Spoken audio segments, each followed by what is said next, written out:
Hi everyone, it's Jessica. Welcome back to my channel.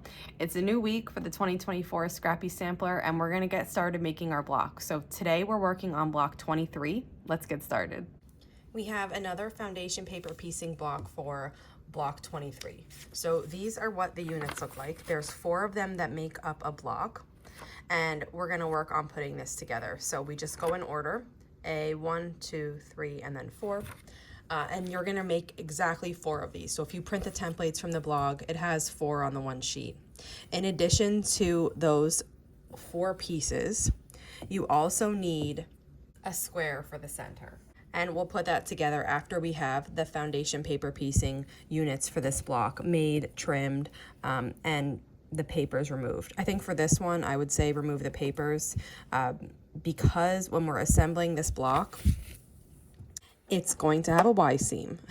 No, don't panic. I know Y-seams are scary, but really once you do them and you see it's not that bad. So we're gonna walk through it slowly, step by step together, and you're gonna be surprised at how not scary it is.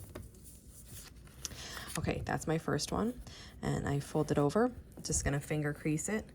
Then I'm gonna mark where my next one should go. My pieces are a little oversized, so it's hard to see kind of where they should be. I think like that. These are pretty quick to put together.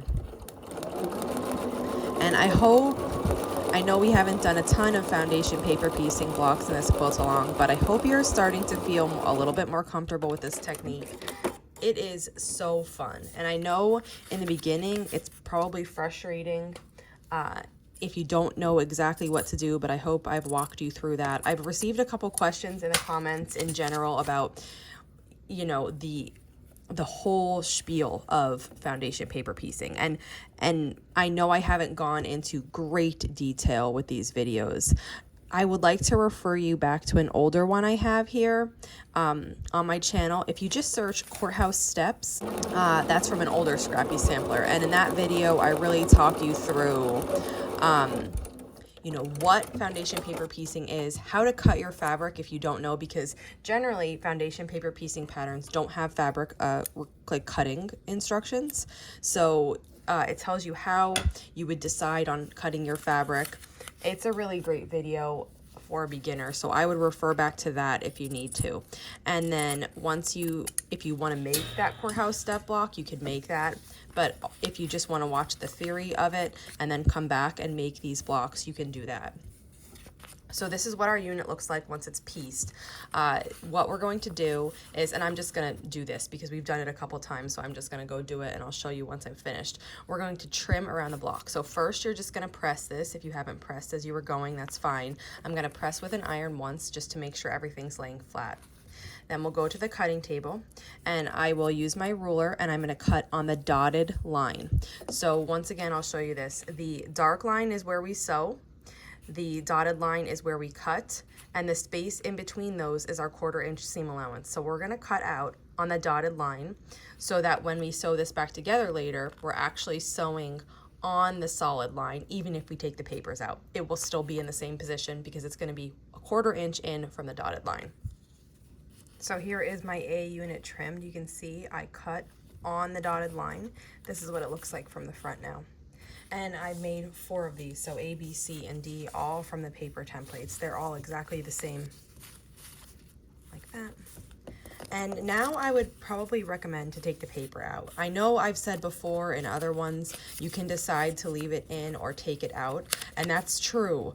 And you really could leave it if you wanted, but since we're piecing this with, we have a center, and I just find it's probably going to be a little bit easier if you take the paper out before you piece that center. And because we're doing a Y-seam, you just don't want any resistance from the paper getting in the way. You want to be able to get your Y-seam correct. So I'd say take your papers out and you just do that exactly how I just showed on that one. So start on one of the outsides and then just tear it away. And if you're finding that it's getting stuck in the seams and you need a little help, tweezers work really great to help get those out of the seams. And just remove all the papers from your 4 sections.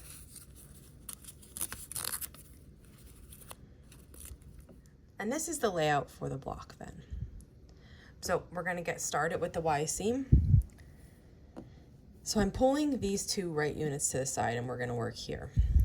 We're going to start by taking this square and aligning it in the bottom corner of this rectangle. So I'm making sure I'm matching on the bottom and the right.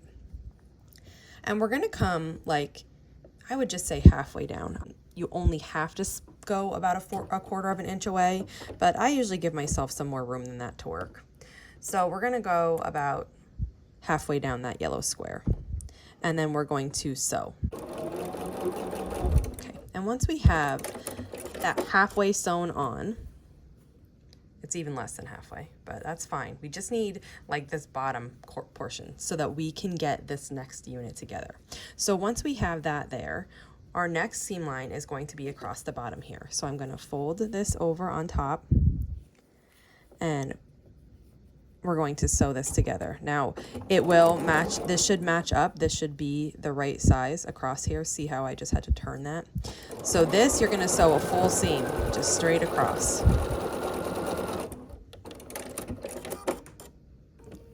Okay, and now you have a piece that looks like this.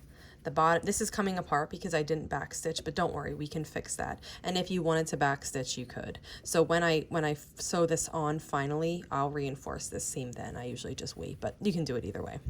Okay, so now the next step is to sew it here. I'm going to leave the piece that we just pieced down. I'm making sure that this is laying flat. And then I'm going to match this other rectangle up. We're going to start with the edge of the square, start sewing, and then make sure this is all matching. Sew it up really nice, straight down there with a 1/4 inch seam. Now we're going to cut. So this is what we have so far. Okay, the next thing to do is to sew this piece in. Now to do that, we kind of have to get this other piece out of the way a little bit. So if you want, you can like pin it out of the way, you can clip it out of the way. I usually just work slowly, one step at a time, and I hold it with my fingers. So this is going to go here and it's going to fit perfectly. Because this block is small, this seam allowance has a tendency here to want to go underneath. So you just have to work slowly, fuss with it a little bit, and just really take your time getting that to lay flat. So once you have it, let me peek on the underside. So basically I'm making sure that this yellow square is matched with that green, and it is. So I'm going to try to hold that with my hands. We're going to start sewing here just to get this held together. Once that's held, then I can take a minute and I can reposition the rest of my block and make sure that I'm actually sewing straight across the edge here. So straight across the edge. Cut your thread. We have one more seam. So our block's so close to being together, it looks like that. Now what we're going to do is fold. And it does get a little tight here because you can see this, it's just because this block is small, but you can see how this like seam here is crimped down, so it doesn't want to open up for you, but we can work with it. So we're going to start by matching the top, and I have this little corner cut off because I must have been short fabric here, but that's going to get hidden in the seam allowance and it's not going to matter. I'm going to start sewing. And once I have that, I'm just making sure that everything is going to lay flat. I'm going to continue down this seam. And when I get to that spot where we sewed before, almost there, if you want a stiletto, you can use that to try to help you. I usually just wiggle it till I get it. And we're just going to sew down that crack right there. And once we get there, I'll backstitch to reinforce that so we don't have that seam pulling apart like we saw before. And when you pull it out, here is what your block will look like. So it's not as tough as it seems. It's definitely tougher on a smaller block than it is on a larger block because you have so little bit of room between where you sewed and where you're coming to them when you end at that Y seam. But really, it's not a difficult concept. So it's something that just takes practice, just like any other skill. So here's our block. If you have any questions on making this, just let me know. And if not, I'll see you back here tomorrow for the next block. Thanks for following along.